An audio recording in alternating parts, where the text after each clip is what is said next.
Fala pessoal, bem-vindos ao meu canal Thomas Foco na Mente. É uma alegria ter vocês aqui de novo. Vamos dar continuidade à nossa série de estudos sobre o livro do Jordan Peterson, 12 Regras para a Vida, um Antídoto para o Caos. Para quem não assistiu as duas primeiras aulas aí, explanação sobre as duas primeiras regras, eu sugiro que volte lá. Tem muitos insights legais para você poder extrair, aplicar na sua vida. Para quem não conhece o Jordan Peterson, ele tá nos top 10 dos melhores psicólogos aí do mundo. Queria agradecer ao Cadu, Carlos Eduardo, que me deu esse livro. Ele falou que tentou ler, fazer uma leitura e achou um pouco difícil de extrair aqui o conhecimento. Então a minha intenção aqui é isso, poder extrair o conhecimento e explicar de maneira mais simples, porque o Jordan ele mistura muita coisa, então ele traz um pouco de complexidade aqui para o texto e muitas pessoas às vezes não conseguem extrair. E aí eu ainda acrescento muita coisa que é da minha experiência, dos meus estudos, dentro da área de psicologia, de teologia, que ele traz aqui no livro. Eu estou até pensando em fazer um livro aprofundando em alguns temas e dando a minha visão em alguns temas que ele traz nesse livro. Então eu acredito que vai ser derivado desses estudos que nós estamos fazendo aqui.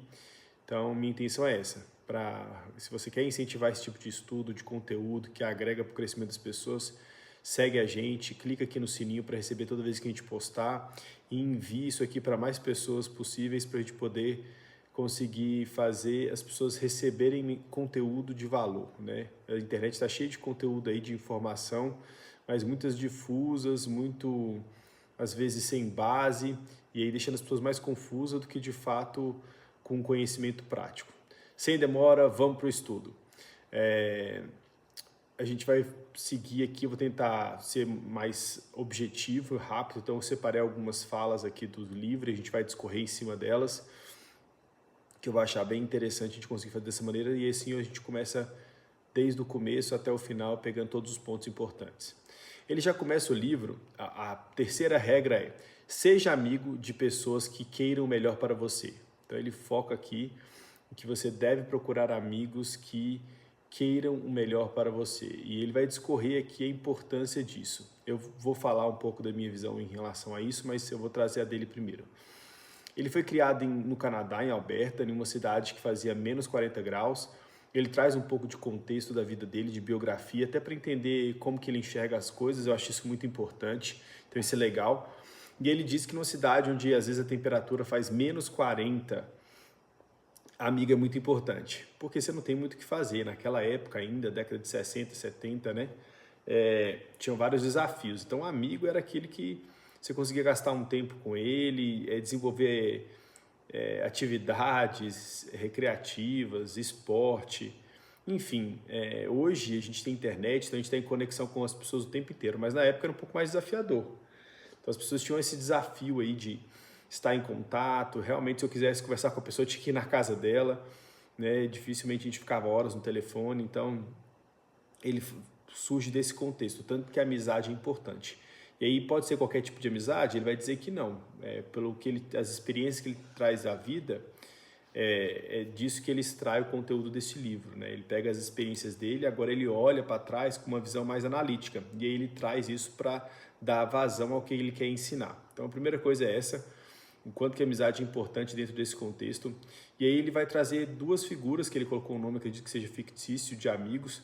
O primeiro dele é o Chris, que ele acredita que tem um potencial muito grande, veio de uma família estruturada, com bens materiais, onde os pais faziam tudo para que esse filho desenvolvesse. No entanto, ele sentia que esse era um potencial desperdiçado. Mesmo com aparentemente tudo ali, os pais fornecendo tudo, o pai um pouco mais velho, e ele batia muito o carro, tanto do lado de fora quanto do lado de dentro. Ele falava que era um reflexo dele, e com todas essas características, ele via que o Chris não conseguia desenvolver. E aqui eu quero dar a minha visão sobre isso, não traz no livro, mas eu vejo e atendo muitos jovens que têm desafio de desenvolver na vida por conta de um referencial. Então todo homem precisa de um referencial. A gente não nasce e assim, é difícil alguém ter uma visão do que ele quer ser quando crescer, das habilidades que ele tem. Então é função dos pais, dos responsáveis, conduzir essa pessoa. Olha, você é boa nisso e nisso, então essas carreiras, essas profissões vão ser melhor para você. Ou as pessoas precisam muito mais se preocupar com o ser do que o fazer. Se você for uma pessoa de caráter e do bem, que tem princípios e valores, qualquer coisa que você faça vai dar certo. independente de eu focar no fazer para ter o meu reconhecimento e meu valor.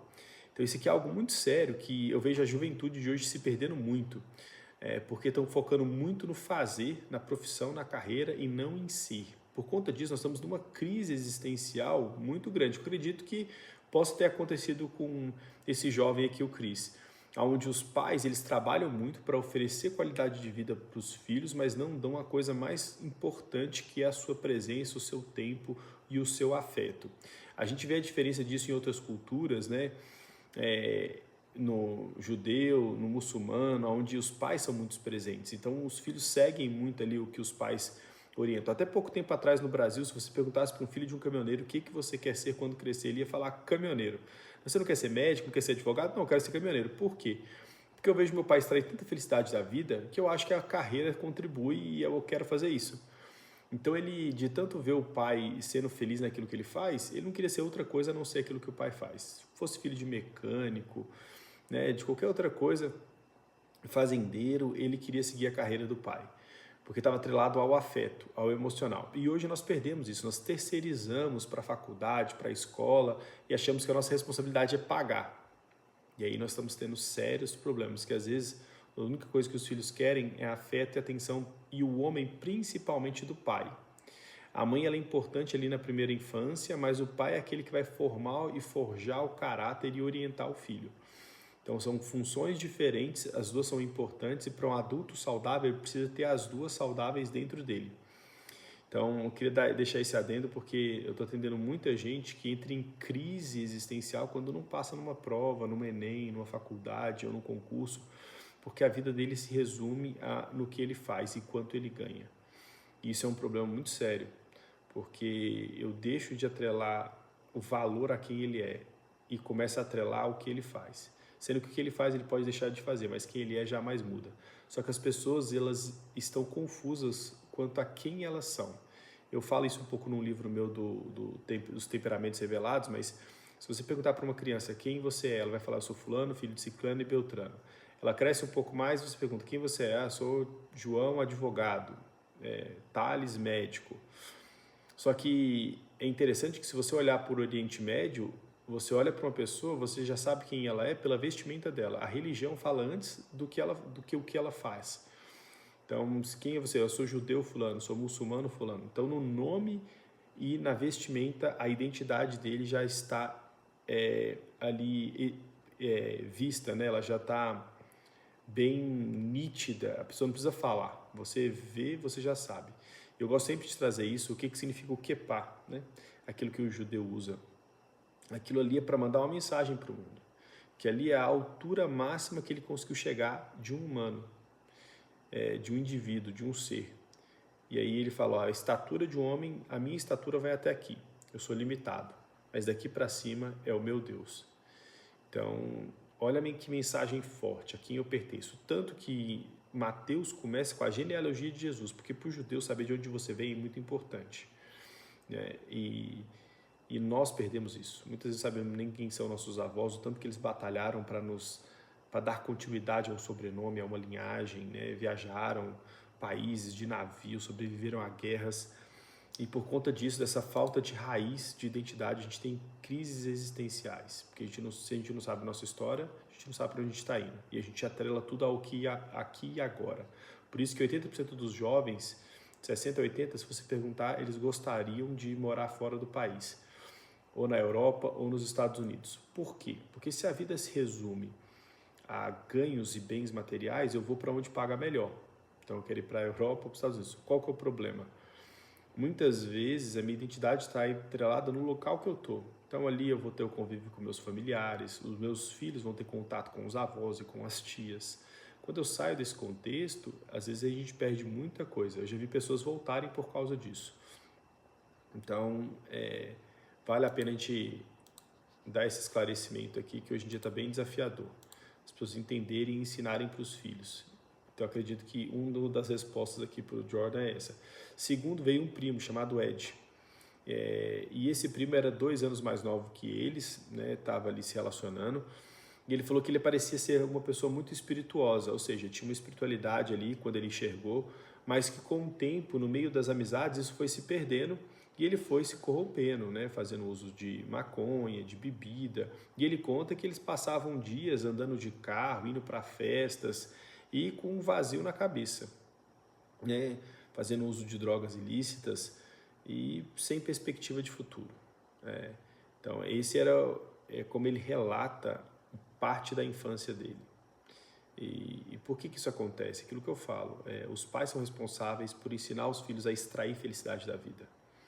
Quando os pais não conseguem terceirizar essa responsabilidade, os filhos ficam vulneráveis ao ambiente. Então, se o ambiente for perigoso, e ele vai ter sérios desafios na vida e conseguir avançar nessa área. Por isso a importância dos pais assumirem essa responsabilidade. Uma vez eu atendi um jovem que ele chegou no consultório ouvindo funk, né, pesado, né, já no foninho de ouvido dava para escutar, estava gritante o som que ele estava ouvindo.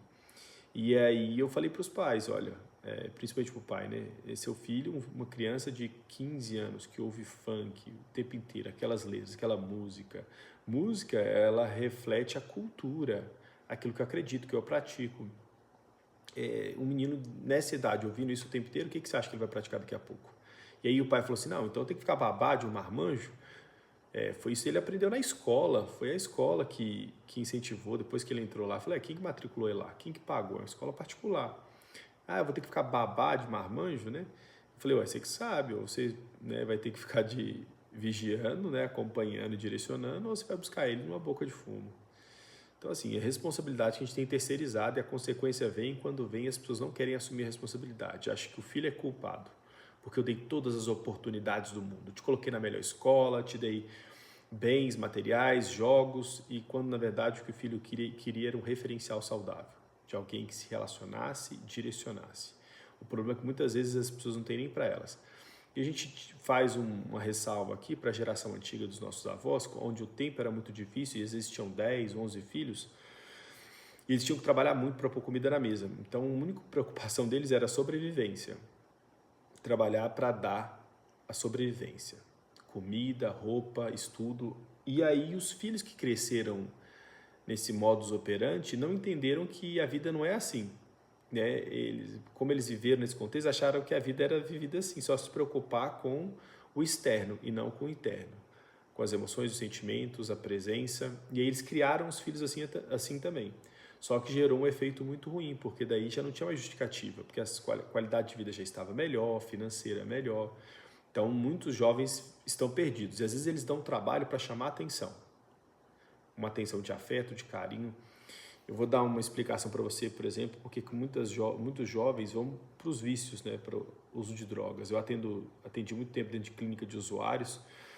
Uma coisa muito curiosa era quando os pais têm conflito no casamento, os filhos percebem desde cedo que às vezes o único momento que os pais param de ter conflito é quando o filho dá trabalho, é onde os pais começam a se juntar para ajudar o filho a sair daquele problema, daquele desafio.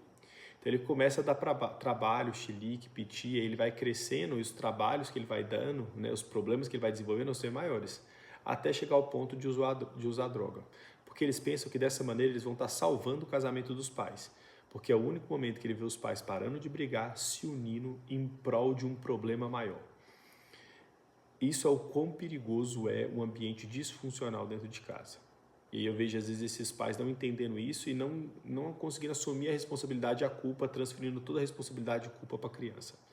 Isso é um problema muito sério. Sempre eu falo nesses casos o seguinte, assuma a responsabilidade, não transfira a culpa.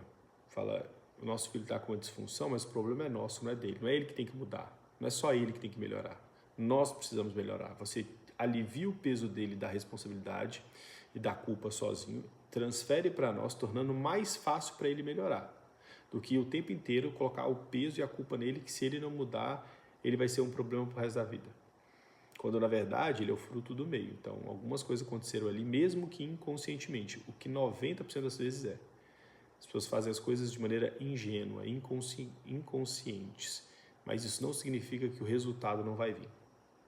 É porque você não sabe da consequência que ela não vai acontecer. Então, é por isso que a gente precisa amadurecer. Então, o Ed é esse menino, né, que se perdeu e aí se desvirtuou por conta das amizades. O Jordan conta que logo depois ele foi para uma faculdade e, por conta disso, Antes dele ir, vieram dois alunos novos que se tornaram amigos dele, que estudaram com ele, vieram de outra cidade, e esses já eram alunos melhores, que eram mais focados, né, em estudo, em desenvolver, em crescer na vida, e um deles acabou dividindo o quarto com ele na faculdade. Quando ele vai para a faculdade, ele fala que algo mágico acontece, a possibilidade de um recomeço, de você começar a vida de novo e de você ter novos horizontes, né? E o passado, na época, não tinha internet, ele fala, graças a Deus não tinha internet, então era tudo novo mesmo, as amizades, sua história, ninguém sabia de nada, e um recomeço. E nesse recomeço ele se sentiu muito melhor, porque ele começou a ingressar nos estudos de filosofia, estudos de ciência, de política, entrou naquelas questões universitárias, né, reunião de jovens universitários e fez vários projetos dentro da faculdade. Então ele estava conseguindo encontrar um rumo na vida junto com essas pessoas que também aspiravam a algo melhor. E ele fala a importância, né, de você frequentar ambientes mais saudáveis, focados em estudo, porque isso contribui para o seu desenvolvimento. E isso foi importante para ele relata isso como uma fase muito boa, onde ele conseguiu sair desse ambiente onde ele estava lá da cidade dele, que era um ambiente onde os jovens não tinham perspectiva de futuro, para um ambiente onde agora a galera gostava de estudar, de se preocupar, de crescer e amadurecer.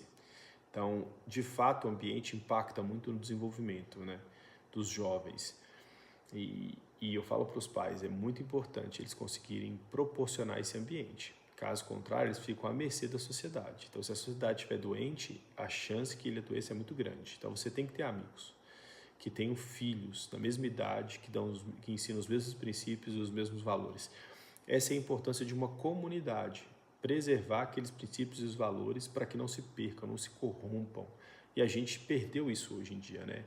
Essa responsabilidade de preservar, de construir um ambiente saudável, né, para que os jovens e os nossos filhos se desenvolvam. A gente terceiriza tudo para a escola, para a faculdade, e quando eles são influenciados, aí vem um problema.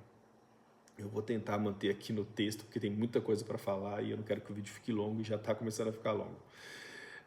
Mas vamos lá. Quando ele já está melhor, né, ele descobre que isso já passou alguns anos, e ele descobre que o Ed, o primo do Chris, que era da cidade dele lá do interior, está na cidade onde ele está agora, e ele marcou de encontrar com esse amigo, com o Ed. E aí ele foi na casa do Jordan, chegando lá ele ainda trouxe um outro amigo. Disse que na hora que ele abriu a porta, os dois já estavam com os olhos vermelhos, chapados, e aí o ambiente meio constrangedor, porque ele fala que esse amigo do Ed totalmente sem noção ali, sem não é respeito, mas ele falava que não se encaixava no apartamento dele, porque o apartamento dele todo organizado, arrumado, bonitinho, e o cara todo desleixado, fumando, e assim, né, situação bem constrangedora, ao ponto dele chamar o amigo Ed e brigar com ele, né, falar assim, olha, por que você trouxe esse cara aqui? Ele ainda falou, ele chamou ele de inútil, uma série de coisas assim, e o Ed concordou e pegou e foi embora, e pegou esse amigo e foi embora. E aí ele começa a se questionar, né, já estudando psicologia, formado, e por que as pessoas estagnam na vida? Por que eles não mudaram de amigo, não desenvolveram igual ele? Qual que é a diferença entre um e o outro, né? Por que não mudaram de ambiente, de amizades, de direção? Seriam limitações, traumas ou escolhas? E aqui ele começa a análise dele psicológica profunda, por que pessoas têm dificuldade de romper com amizades e com ambientes para desenvolver. Assim, ó, ele fala que tem inúmeras variáveis, né, para esse desafio, mas eu acredito que é isso, o referencial, a influência. Tem a questão de programação do cérebro, como os pais programam o cérebro do filho para funcionar. Então isso é muito importante, os pais treinarem os filhos para desenvolver amizade. Tem um outro vídeo que eu falo sobre os 7 níveis do amor, como a pessoa vai evoluindo da hora que ela nasce até a fase adulta, e cada fase é importante para o desenvolvimento, e uma falha nisso vai acarretar uma falha na fase adulta.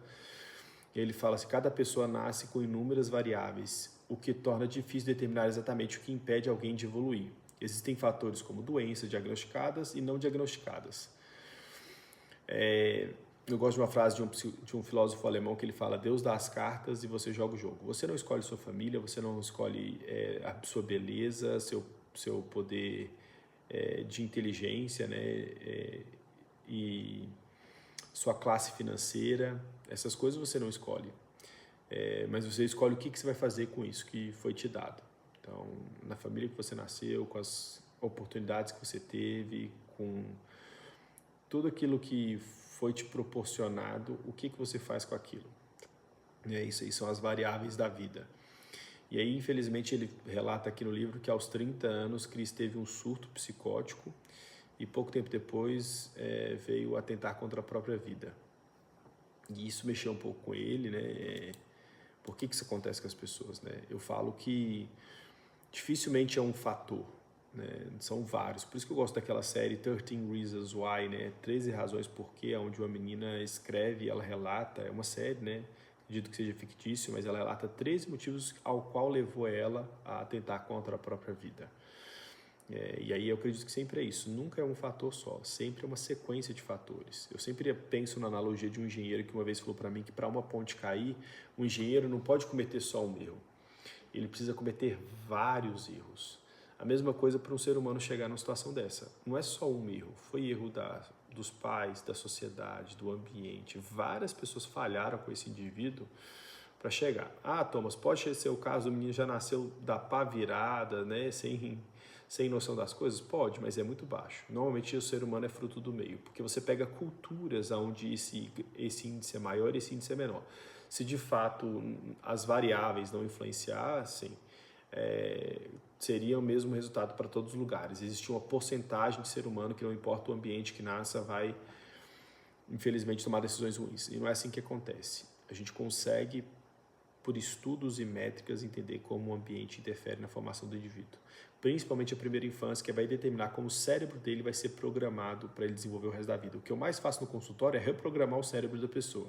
A forma como ele foi programado ali na infância, hoje o que ele vive é resultado disso e às vezes ele nem percebe. O Carl Jung vai falar uma frase muito forte que é: as pessoas são guiadas.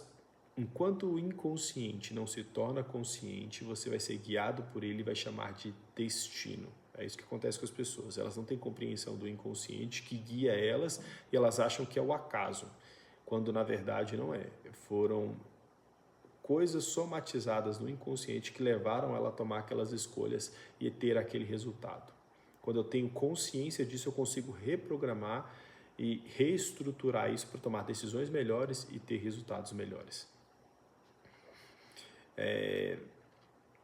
Surge então outra questão: o uso constante de drogas era uma causa ou em algum nível uma tentativa de aliviar uma dor insuportável? E por que as pessoas costumam se relacionar com perfis semelhantes? Vamos lá. Primeiro, o uso de substâncias. Eu gosto muito de um psiquiatra canadense chamado Gabor Maté, que ele fala assim: não pergunte por que o vício, pergunte por que a dor. O vício, na verdade, é uma maneira de aliviar a dor interna. Então, ela vai tentar uma fuga da realidade.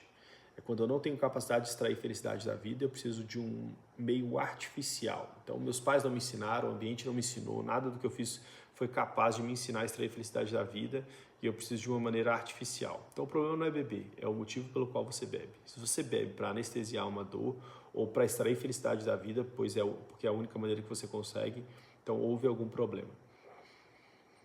Então, assim, pergunte por que a dor, não por que o vício, né? O vício, ele é um mecanismo de defesa. Muitas vezes salva a vida das pessoas por um período, né? Até elas conseguirem identificar o porquê a causa da dor. Por isso que se retirar o vício e não tratar a causa, não vai resolver. Ela vai transferir o vício para outra coisa.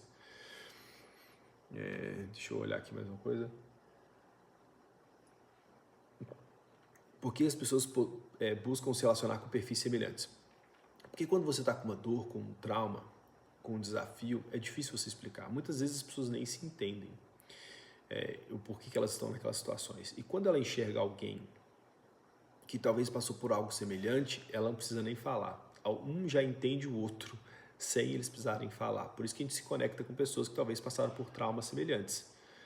Por essa sensação de pertencimento e de compreensão. Você compreende o que que eu estou vivendo e que eu estou passando sem eu precisar falar, porque você passou por coisas semelhantes. Então, por isso que as pessoas conectam com perfis semelhantes. Isso ele não traz no livro, tá? Tudo isso aqui sou eu que estou trazendo, baseado em vários estudos e livros que eu leio. Será que no fundo acreditam que não merecem algo melhor? E ele traz muito essa narrativa, ele já trouxe lá no primeiro capítulo, de que as pessoas não se tratam bem, não cuidam de si, porque lá no fundo elas sabem que são pessoas más. Eu discordo um pouco disso, dessa visão dele. Eu acho que todo mundo quer, mas elas não têm as ferramentas, tá? É muito mais sobre ferramenta do que sobre querer ser algo consciente, né? Ele traz aqui como se fosse algo consciente, mas da grande maioria não é. É inconsciente. Não pergunte, já falei, não pergunte por que eu vi isso, pergunte por que a dor. Frase de Gabor Maté.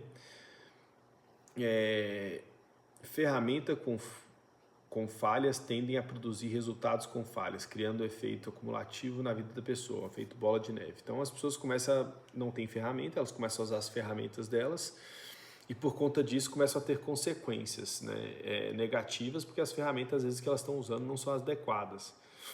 Então, é muito sobre isso. Quando você vem de uma família que já desenvolveu várias ferramentas saudáveis, fica fácil copiar. Quando eu venho de uma família disfuncional que não desenvolveu as ferramentas de extrair felicidade da vida, do trabalho, do casamento, o grande problema da sociedade hoje é que nós estamos dessignificando tudo. Ou seja, está tudo perdendo o significado. A família, o trabalho, o casamento. Então, as pessoas estão trabalhando, às vezes, pelo dinheiro e não para cumprir um propósito e não para estabelecer algo e não para poder colocar para fora aquilo que elas são boas, para poder potencializar aquilo que elas já sabem que elas têm chance de fazer, para contribuir com a sociedade algo que elas acreditam que são boas, e elas começam a fazer tudo só pelo dinheiro. E aí ela começa a dessignificar o trabalho, tá? Isso é um problema muito sério. Dessignificar a família, o casamento, a criação de filhos. Então, assim, a espiritualidade, tudo começa a perder o significado. Por isso essa confusão que nós estamos vivendo nos dias de hoje. Ele então começa a classificar as relações e os motivos pelos quais alguém anda com pessoas sem perspectiva de futuro. Por que alguém anda com outra pessoa que não tem perspectiva de futuro, né? Por que isso acontece? Um dos motivos é o desejo de ajudar, tá? Muitas pessoas, às vezes, elas são solícitas, né? Elas querem ajudar o próximo, só que ele fala que nem todos que fracassam são vítimas e nem todos que estão no fundo desejam subir. Então, nem todo mundo que fracassa é vítima, às vezes ela fracassou porque ela é uma pessoa que realmente fez o mal, fez algo errado e por isso ela fracassou, então ela não é vítima, ela tem que arcar com as consequências do que ela fez e assumir a responsabilidade ou se arrepender. E nem todos que estão no fundo desejam sair. Tem pessoas que estão lá no fundo do buraco e realmente querem ficar lá. Uma vez eu morava em Londres, eu estava conversando com um morador de rua e não entrava na minha cabeça por que as pessoas lá moravam na rua, sendo que a qualidade de vida, a oportunidade de emprego era muito grande. Então não tinha uma explicação lógica como eu via no Brasil, onde há muito desemprego, desafios e dificuldade, né? E aí eu perguntei pro morador de rua, né, por que você está aqui? Se ele não tinha nenhum trabalho, se ele nunca trabalhou, ele falou, não, eu trabalhava aqui no metrô. No entanto, o que aconteceu? Eu fiquei estressado, muita responsabilidade, então prefiro morar aqui na rua sem culpa, sem responsabilidade. O que isso quer dizer? Significa que a pressão que a vida pôs nele foi maior do que as ferramentas que ele tinha. Então ele preferiu morar na rua do que de fato construir algo saudável. Então a falta de ferramenta fez ele ficar nesse estágio, né? Então aqui ele falando, nem todos que estão no fundo do poço desejam subir. É por conta disso, porque talvez ela se acomodou ali e talvez ela não queira sair daquele lugar. Alguns ostentam a dor, outros os usam como justificativa contra o mundo. Há inclusive opressores entre os oprimidos. Então assim, tem pessoas que se sentem tão injustiçadas que elas querem mostrar as feridas e a dor dela e ficar naquele lugar de dor para mostrar o tanto que o mundo é injusto. Ela quer provar que o mundo foi injusto com ela. E por isso elas não melhoram. E é uma loucura, né? Mas acontece muito mesmo isso. Eu quero mostrar que eu sou inocente, que eu fui injustiçado e por isso eu vou me punir, para a sociedade ver o que ela fez comigo. E desse jeito a pessoa não melhora.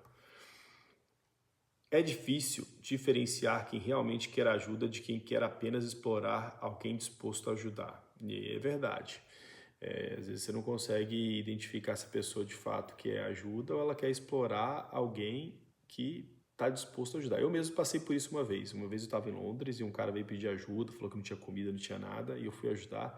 Depois eu percebi que, na verdade, ele não queria compromisso nem responsabilidade, ele só queria explorar quem eram as pessoas mais solícitas e com o coração mais mole para poder ajudar, e eu acabei ajudando.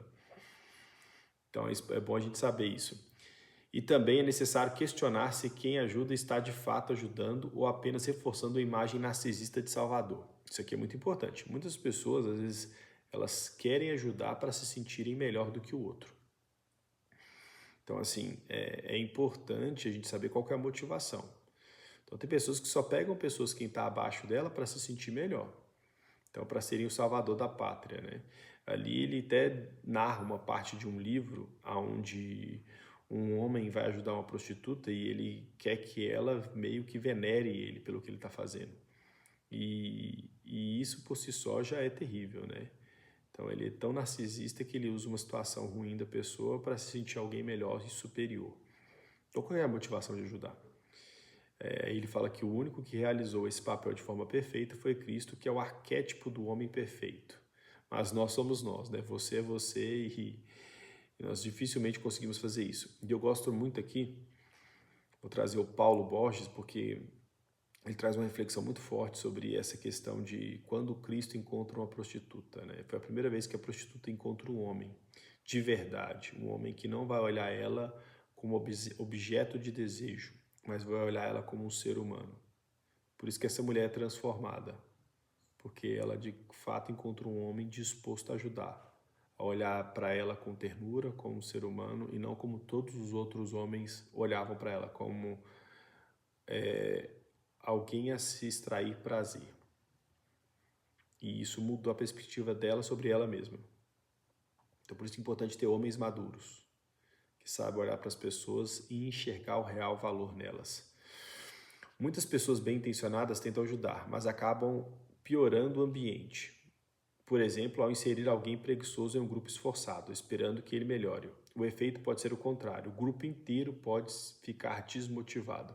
Então, às vezes eu sou um líder de uma equipe, vou gerir uma equipe e eu tenho alguém desmotivado. E aí eu vou pegar esse pessoa desmotivada e colocar dentro de uma equipe que está altamente motivada. No entanto, ele não muda, ele continua preguiçoso, cínico, escorando no que os outros estão fazendo e recebe o mesmo tanto que todo mundo. Aos poucos, as outras pessoas vão ficando desanimadas. Poxa, eu faço o mesmo esforço que o outro e eu tenho a mesma recompensa, então não vale a pena me esforçar. Então isso aqui é muito perigoso, porque às vezes não traz o benefício que a gente gostaria. Então a gente precisa saber ajudar, né? Ou às vezes eu pego um delinquente e coloco ele no meio de jovens mais saudáveis para ver se eles influenciam. A tendência é quem está abaixo puxar mais. Descer é mais fácil que subir. Então a tendência é eles puxarem para baixo. Vou tentar dar uma acelerada aqui, porque eu acho que a gente já passou bastante do tempo. Às vezes ajudamos os outros para nos sentirmos melhor. É mais fácil parecer virtuoso ao lado de pessoas irresponsáveis. Um alcoólatra extremo pode fazer nossa própria bebedeira parecer trivial. Então, às vezes, a pessoa bebe, ela é alcoólatra, bebe todo dia, mas ela sabe se controlar um pouco. E aí ela fica próxima de um cara que é alcoólatra nível hard, que aí ela se sente melhor. Então, às vezes ela faz isso para se sentir melhor que as outras pessoas e para também não enxergar o erro dela como algo sério. Também pode haver um senso de obrigação por termos nascido em condições melhores, o que pesa para quem tem consciência. Então, muitas pessoas que têm consciência e nascem numa família, eu já vi pessoas assim, que elas se questionam por que eu nasci inteligente, né? Por que eu nasci assim, e por eu ter nascido assim eu tenho a responsabilidade de ajudar quem não nasceu. E aí eles pegam uma carga e um peso para si muito grande. Isso só serve para quem tem consciência, são poucas pessoas que pensam assim, mas tem. Tem pessoas que se sentem responsáveis pelas outras, mesmo não sendo, por terem nascido às vezes com habilidades melhores do que as outras. Então, Antes de ajudar alguém, é preciso entender por que essa pessoa está em dificuldade. Não se deve presumir automaticamente que ela é apenas vítima das circunstâncias sem poder de ação. Se você enxerga assim, estará reforçando a ideia de que ela não teve escolha no passado, nem no presente, nem terá no futuro. Então, quando eu vou ajudar alguém, eu não posso achar que a pessoa ela é vítima, né, simplesmente, porque ela não teve poder de ação. Ela precisa ajudar ela a enxergar onde ela errou para que ela melhore, para que ela não repita o erro. Se eu tiro toda a habilidade dela de consciência e ajudo ela sem colocar ela nesse fator de melhora, eu falo que o que aconteceu com ela foi independente do que ela fez, então não importa o que ela faça ou o que ela fará no futuro, isso não vai alterar o resultado do que vai acontecer. Então é importante sempre incluir a pessoa nesse processo de desenvolvimento e ajudar ela a assumir a responsabilidade do que ela fez no passado para que ela consiga melhorar no futuro. O fracasso é fácil de aceitar, sair dele exige esforço e disciplina, algo que nem todos estão dispostos a fazer. E ele usa a famosa frase do Homer, né? Que onde o Homer Simpson está comendo uma rosquinha e fala: isso aqui é um problema para o Homer do futuro. Então, o fracasso a gente aceita fácil. Agora, você assumir a responsabilidade de gerar uma mudança é bem difícil. Ou seja, eu comer comida gostosa, doce, açúcar, chocolate é muito fácil. Muito fácil eu ficar em casa assistindo TV. Difícil é eu ter disciplina com a alimentação, com o horário, com a academia, com o meu corpo. Isso requer muita coragem para eu conseguir sair da situação que eu estou. Muito esforço. E esse aqui ele traz isso que eu acho bem legal no livro. Então surgiu uma pergunta difícil. Como saber se o sofrimento de alguém é um pedido legítimo de ajuda ou uma tentativa de transferir o custo da própria vida para os outros sem intenção real de mudança? E se a miséria for usada como argumento para provar que o mundo é injusto? Para fracassar, basta cultivar maus hábitos. Então, assim, aqui ele vai trazer essa analogia, né? Que a gente não tem como saber se o sofrimento da pessoa é genuíno e real, ou ele é usado para ela se beneficiar de outras pessoas. É realmente com relacionamento, com convívio, não é algo que a gente olhando a olho nu. Então, eu sempre sou daquele que você ajuda primeiro e depois você vai descobrindo, porque senão a gente cria um coração meio rígido, né? E não ajuda ninguém. Mas também a gente tem que amadurecer na nossa forma de ajudar, né? A maneira mais fácil de ajudar é dar dinheiro, né? A maneira mais difícil é dar seu tempo e sua presença. Então tem que saber evoluir nessa maneira de ajudar as pessoas. Isso não significa que não exista redenção. Existe. Mas é muito mais fácil tirar alguém de um precipício do que puxá-lo de uma vala profunda. Eu gosto dessa analogia dele, né? É muito mais fácil tirar alguém de um precipício do que tirar alguém ou puxá-la de uma vala profunda. Por quê? Emocionalmente falando. Porque a pessoa está prestes a pular, você tira ela, então ela não se machuca tanto e você consegue orientar. Agora, a pessoa que já pulou, emocionalmente falando, e aí quando você retira ela, você não sabe nem o que sobrou dela. Então, por isso que é difícil você ajudar as pessoas, né? Por isso que é bom a gente ajudar a trabalhar com prevenção. E eu sempre falo isso, os pais têm condição de imunizar o emocional das crianças contra as coisas que destroem no futuro. Então, pais, assumam a responsabilidade de imunizar. Primeira coisa, proporcionando um ambiente saudável, proporcionando amigos saudáveis, uma comunidade, uma espiritualidade, né, ferramentas que elas vão precisar para ao longo da vida. Para que, se no futuro ela passe por uma fase difícil, ela não venha adoecer emocionalmente. Então, a gente tem como imunizar as nossas crianças, nossos filhos contra as coisas que talvez possam destruí-las no futuro. E ele levanta a tese de que é impossível ajudar alguém que não queira melhorar. E cita o psicólogo Carl Rogers, que é um famoso psicólogo humanista, e afirma ser impossível iniciar um processo terapêutico quando a pessoa não deseja mudança. Eu já discordo um pouco disso, porque eu já vi vários casos que a pessoa às vezes não quer muito, mas porque ela não tem consciência do estágio que ela está, do resultado que isso pode gerar na vida dela e na vida da família.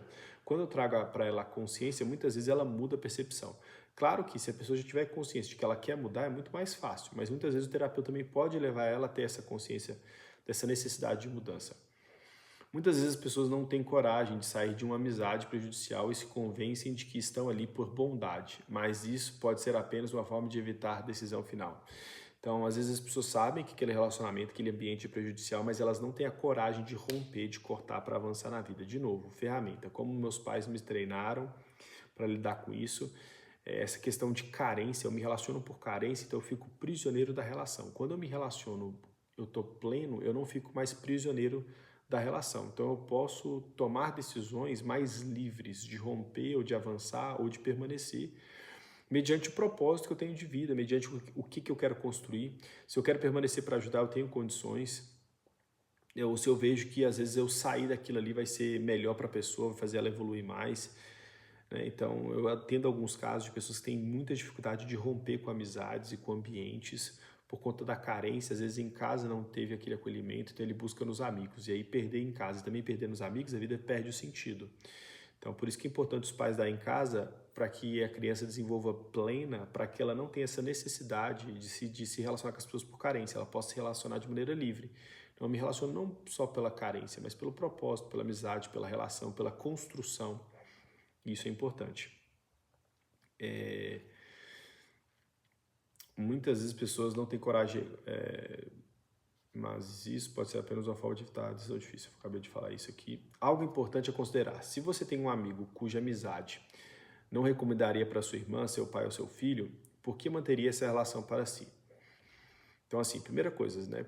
Se você está com amizade que você não recomendaria para as pessoas que você gosta, por que você mantém essa amizade para si? Algumas pessoas pode dizer por lealdade, mas a lealdade não é sinônimo de ingenuidade ou de burrice. A lealdade precisa ser recíproca. E aqui a gente precisa entender pontos da vida, né? Se eu estou pleno e eu consigo ajudar sem precisar ter nada em troca, esse é o objetivo. E também saber até quando ajudar, quando ajudar. Então, isso é um processo da vida, né? Estabelecer limites.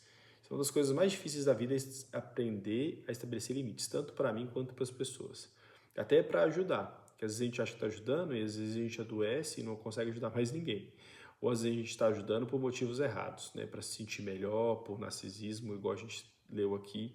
Então precisa entender a motivação da ajuda. Ele orienta a escolher pessoas que realmente querem crescer. Pessoas assim não aceitarão sua estagnação e irão te impulsionar. O que ele está falando aqui? Porque andar com pessoas que querem crescer é mais difícil do que andar com pessoas estagnadas. Porque pessoas que querem crescer vão te tirar da zona de conforto. Então isso aqui é muito importante. Você querer andar com essas pessoas que já estão querendo avançar, que querem desenvolver, para que elas também não permitem que você estagne na vida. E isso traz um crescimento mútuo. Isso é ótimo, isso é excelente. Mas eu queria fazer um adendo aqui. Mediante esse movimento de coaching, e quero ressaltar que eu sou a favor do coaching americano, né, o brasileiro que às vezes trouxe algumas disfunções, mas eles têm ensinado muito sobre networking, andar com pessoas que estão acima para você poder crescer. Qual que é o problema disso? Isso criou uma mentalidade das pessoas oportunistas e interesseiras, de querer só andar com quem está acima por interesse. E se tornou um ambiente muito ruim. Às vezes eu vejo pessoas que não eram assim se tornando assim, e isso destrói a identidade das pessoas. Péssimo. Então esse tipo de influência para mim é terrível. A gente precisa entender que cada um tem sua caminhada, você precisa ter clareza da sua identidade, do seu propósito, para você não andar só por ganância. E para que você estabeleça um referencial para as próximas gerações, tá? Eu vejo cada atrocidade hoje na internet que está terrível mesmo de acompanhar por conta disso. Então, essa coisa que ele traz aqui, eu gosto de uma lei que chama a Lei dos 33%, que você deveria andar com 3 perfis de pessoas. Alguém que está acima, que está te puxando aí para cima, que é o que ele coloca aqui, mas um perfil que está no mesmo nível que você, compartilhando os mesmos desafios, as mesmas lutas, e alguém que está abaixo de você, que você está ajudando a subir. Se você tiver 3 tipos de pessoas à sua volta, você sempre vai estar crescendo em toda e qualquer área da sua vida. Já quem não deseja crescer fará o oposto. Então, se você estiver com alguém que não quer crescer e você precisar de ajuda, ela vai oferecer um cigarro para um ex-fumante, ela vai oferecer uma bebida para um ex-católico, um ex-alcoólatra, achando que está ajudando. Por que ela faz isso? Porque ela não tem ferramenta para ajudar. Às vezes não é nem na maldade, mas é porque ela não está bem, então cada um dá aquilo que tem. Se eu não conseguir me livrar, se eu não tive ferramentas, como que eu vou dar o que eu não tenho? Então, às vezes não é nem na maldade, né? Por isso que ele fala que é um desafio andar com essas pessoas, acreditando que isso não tem problema. Sentirá um incômodo com o seu crescimento, pois ele evidencia a estagnação deles. Então, às vezes, você está andando com pessoas que não cresceram tanto na vida e você está crescendo, e isso evidencia a incapacidade deles. E isso, às vezes, pode se tornar um problema, pode gerar inveja, pode quebrar ali a amizade. Então, é um desafio mesmo. Por isso que eu gosto muito daquele versículo que fala chorar com os que choram e se alegrar com os que se alegram. Às vezes a gente encontra muitas pessoas que quando a gente está em fases ruins, elas estão dispostas a nos ajudar, a estender a mão. Mas dificilmente essas mesmas pessoas, quando nos veem em situações melhores, se alegram com a nossa alegria. Então é aí que a gente vê o verdadeiro amigo, quando ele se alegra com a nossa alegria. Mas o mais importante é a gente estar bem para lidar com toda e qualquer pessoa, porque o que tem acontecido com a sociedade, a gente tem se ferido com pessoas e a gente tem que se isolado. E isso tem sido um problema, porque eu estou aprendendo a me relacionar só com pessoas semelhantes a mim. E nem sempre vai ter essas pessoas à minha volta, e nem sempre eu vou conseguir construir pessoas que me agradem o tempo inteiro. Então eu preciso aprender a extrair felicidade mesmo de pessoas que às vezes não estão numa situação tão boa. A contribuir, ajudar e tornando o mundo o melhor lugar. Ele coloca, você se torna um Abel diante de Caim. Então essa analogia que ele traz aqui, de Deus ter aceitado a oferta de Abel e não a de Caim, e Caim se enfurecer, porque realmente até criança, né, faz um presente, um brinquedinho, e uma se alegra de uma coisa e não se alegra da outra, ela fica com raiva, com ciúmes, com inveja. Isso é do ser humano, isso é normal, é natural.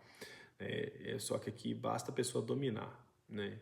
Eu ver a pessoa crescendo em uma área, ou não chegou a minha vez ainda e eu estou em paz que vai chegar, ou eu sou bom em outra área e está tudo certo, cada um contribui com uma área para o crescimento assim, das pessoas.